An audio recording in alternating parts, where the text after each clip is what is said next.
Tourism affects the hotel industry. That's weird because the hotel industry is considered to be part of tourism.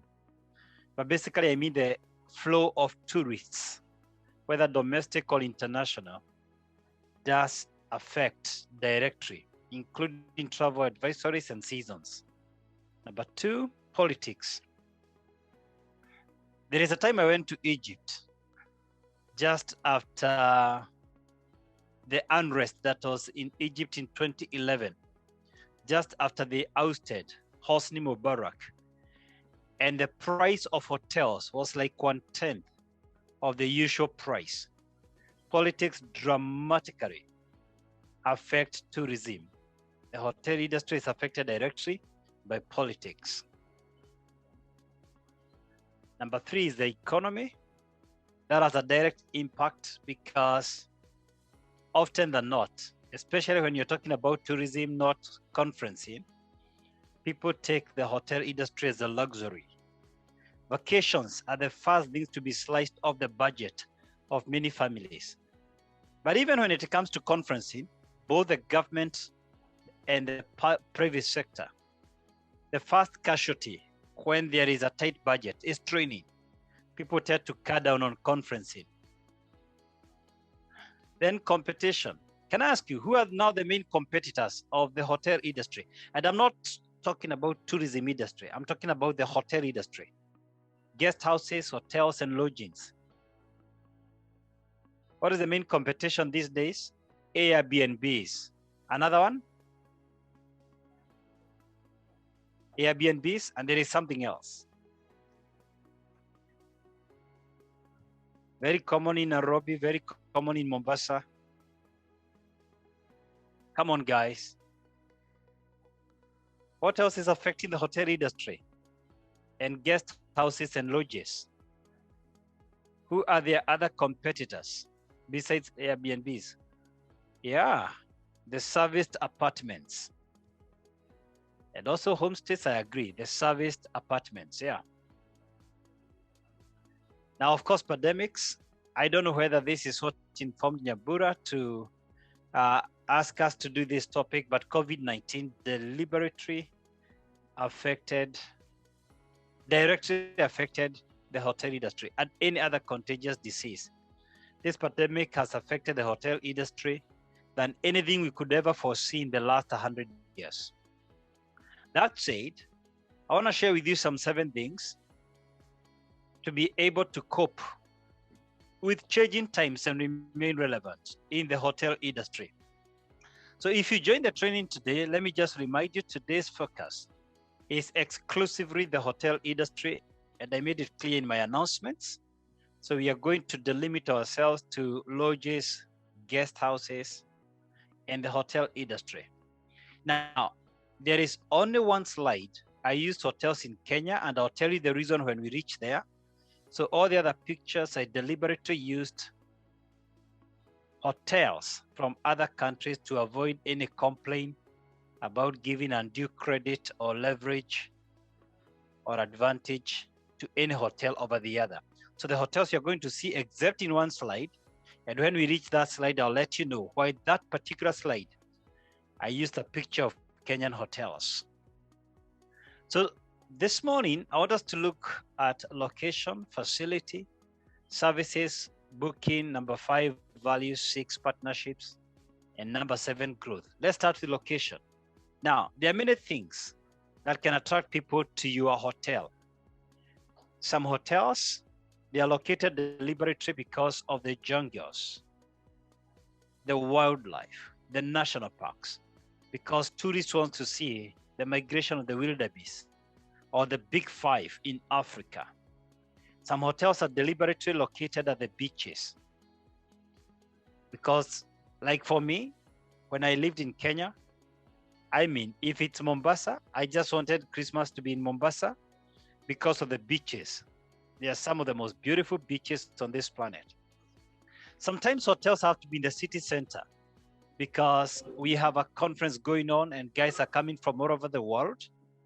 So the Serena Hotel in Nairobi becomes convenient, or the Intercontinental, like or Regency, or even the new Stanley. They want to be in the CBD. You can have the best of the hotel, but accessibility is critical. And then finally, security. Now, we have had hotels where people were literally killed when enjoying the holiday. Some of you may not remember this, but when President Kibaki was still ruling, we had some tourists attacked in Lamu by Al-Shabaab from Somalia. I mean, you don't want to sleep in a place where you can be insecure. And sometimes it has happened along the beaches, whereby customers are just walking along the beach, and some of the so-called beach boys who are not beach boys, they were crooks pretending to be beach boys. So these are the issues to consider when thinking critically about the hotel.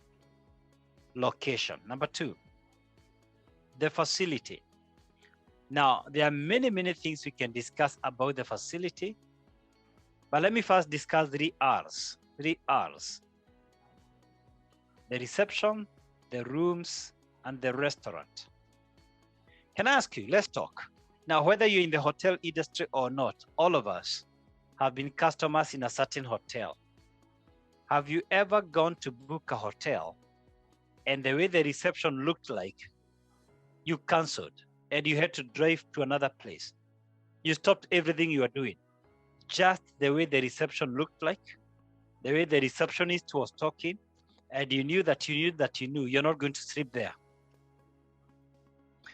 Now, in this industry, the amenities also matter. And by the amenities, it could imply maybe you have spas, things like jacuzzi, things like massage palace, things like sauna, or even steam bath. We're also talking about swimming pools. And if a swimming pool is not clean, customers will judge the hotel by how the swimming pool looks like. Sometimes people are just looking for parking. They don't want to go to a hotel where there is no parking. And sometimes it's just the transport. Even if the hotel doesn't have its own taxis, it can make arrangements. Now, you don't have to worry if you don't have spas and swimming pool in your hotel. I mean, you don't have to worry about that. But whatever amenities you have, they better be good rather than putting a shoddy one. Ultimately, customers are looking for one word in hotels, and that word is ambience. The picture on the screen is a hotel where the restaurant is under the sea, and that couple is not even wearing their shoes. The ambience is so good. Francis says the look and feel, something very attractive. Jane says, and they are right. Ambience is a big term. It does mean many things. One, the space. Is the room congested? Are you squeezing yourself from the bed to the closet where the clothes are, to the bathroom? Do you feel like you have space? Is there a couch in that room? What is the smell in that place? How is it smelling? If the place is smelling awful, you don't want to be there. That's the atmosphere. That's what Catherine is calling the atmosphere. What is the sound? Are you being disturbed by the planes flying? Are you being disturbed by an industry near you? Or are you enjoying some soft music inside your room given by the hotel? What's the sound like? Then there is the lights. Is there enough ventilation? Is there enough light? And if you're going for a romantic hotel to do your honeymoon, are the lights romantic? Then the feelings, you can't describe it, but do you feel secure? Do you feel safe? Do you feel nice? And then finally, cleanliness. How is the floor? How is the carpet? Here in the West, what is very tricky with the floor is that our houses, most of the places, especially bedrooms, is carpet wall to wall because of the weather. Hotels, carpet is wall to wall. I once went to a hotel, a huge 5-star hotel here in the US, and the floor had mold. We just couldn't stay there. So sometimes the carpet is not an advantage. So when you put it, you have to work twice as hard. So the facility, people will judge the hotel by its facility. You will get out of business if you joke with your facility. You can't separate the facility from how your business will run. Then number 3, the services. The services. I'll give you a personal experience. One day, I have too many experiences with hotels. I hope you don't get offended by my many experiences. My career involves speaking. That's what I do for a lifetime. I've done this now for 20 years plus. And because of that, I travel so much, I can't share with you even 10% of my experiences with hotels. But I once went somewhere, but this time I was with my children and my wife, and there were little kids. And actually it was in Kenya. We went somewhere in Kenya, and for some strange reason, these guys did 2 things. They served us drinks in tablas, plastic glasses. There's nothing wrong with that. I can use that. But I realized they were serving white people in proper glasses.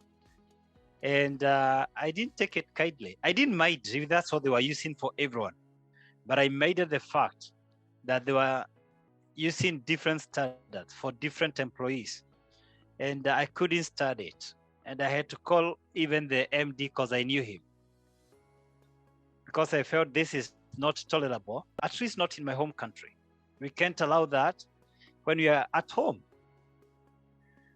And I don't know whether you have ever gone through discrimination on account of your skin or gender or perceived social status. Have you ever gone through that, anyone? Or because of your race?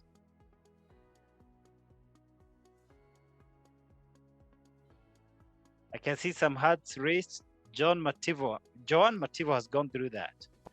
You know, in 2007, after the post-electoral violence in Kenya, 2007-2008, post-electoral violence, North Coast, the only hotel that was fully packed was actually the Voyager. And the primary reason is because the Voyager focused a lot on domestic market. Most of the big hotels, the likes of White Sands, Nyali, they were so much focused on international guests. After the violence that rocked the country, literally those hotels almost closed down because of ignoring domestic tourists. And you can see a lot of people have gone through that. Anne is saying many times. Gabriel is saying, getting you clear. And I challenge you right now, please. One of the ways to avoid these perceptions, if you want to penetrate in the hotel industry and you have this desire, I urge you today, don't try to employ members of your tribe. Employ people indiscriminately. Pick an Indian, pick an Arab, pick different tribes, different colors, and make it very clear that you have your indivisible minimums. That if 1, 2, or 3 things happen in this hotel, you lose your job. There are things we can forgive you. There are things we cannot forgive you. You communicate a message you're not tribal by having a variety of employees. If you want to know whether I have integrity on what I'm saying, go to the top row salons and do a quick check about the people working in the salons. You'll find all tribes in Kenya presented in the salons, including Rwadis, who are working right there. Yeah, and that's the same concept I follow here in the US. The people who serve me in the church, even those who sing. Can I surprise you? In my music department, there is only one Kenyan. Just do a quick check of some of the major hotels in Nairobi, like the Pan-Afric. Pan-Afric is a 4-star hotel, but you realize one of the things they do, they only pick employees who look good, who look encouraged, positive, and they are good looking when you look at them. They are very deliberate. They understand they're in the service industry. So how you groom matters to them.